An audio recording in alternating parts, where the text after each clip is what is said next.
आपण मैंने अनुभव करते रात 9टा काली वर्षा होती तेज आमर यज्ञ नियम हूँ अग्नि आहुति प्रक्षेप होगा मात्र के अग्निकर अन्य नाम हूँ हव्यवाहन सी नहीं जाती कौन सूर्य पाखे दिखती सूर्य तक सागे सागे दृष्टि कर पठे दिखती या केते काल पर हुए कि काली प्रमाणित होगला आमर आहुति की महाप्रभु स्वीकार कर कुसुम वृष्टि कर ये हूँ यज्ञ फल एवं आमर जो होता अंकुरारोपण आपण मैंने देखे चारि द्वारा आसी से विराजमान सारे आम अंकुर मान गछ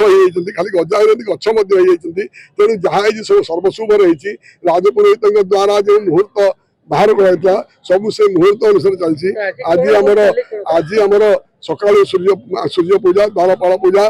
ध्वज पूजा तोरण पूजा एवं शाला भर आवाहित देवता मान पूजन सरिवा पर आमर क्षत्रिय ब्राह्मण मान एपटे हवन चलता सेपटे क्षत्रिय मान आमर अधिवासित कलश जल चंदन हलदी एवं रक्षा सूत्र लाजा यही सप्तधान्य यही सब जिनस पंचामृत पंचगव्य चतुर्पार्श्व शोधन करागला वर्तमान ये भूमि शोधन होगला कहीं केते गुड़े घर भंगा होता केते गुड़े चित्र लिभिया जाता जीर्णोद्धार भी कहुए आज आप देखते मेघनाद मध्य हसुची से कहे मुझे 700 वर्ष तले महाप्रभु सुरक्षा देवाई थी आज मत सुरक्षा देवाई आउ गोटे प्राचीर होगा तेणु मेघनाद पाचरी खुशी होती भक्त मैंने भी खुशी हे ठा ठा आसंता काली आम सका सूर्य पूजा द्वारपाल पूजा इत्यादि इत्यादि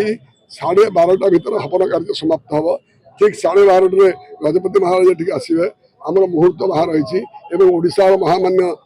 मुख्यमंत्री सी काली आसिक पदार्पण करेंगे आमर अधिवास कार्य सब शिला पाखे सरी जाली प्रथम से शिला पाखे आगे उत्सर्ग कर्म कर लोकार्पण कार्यक्रम कर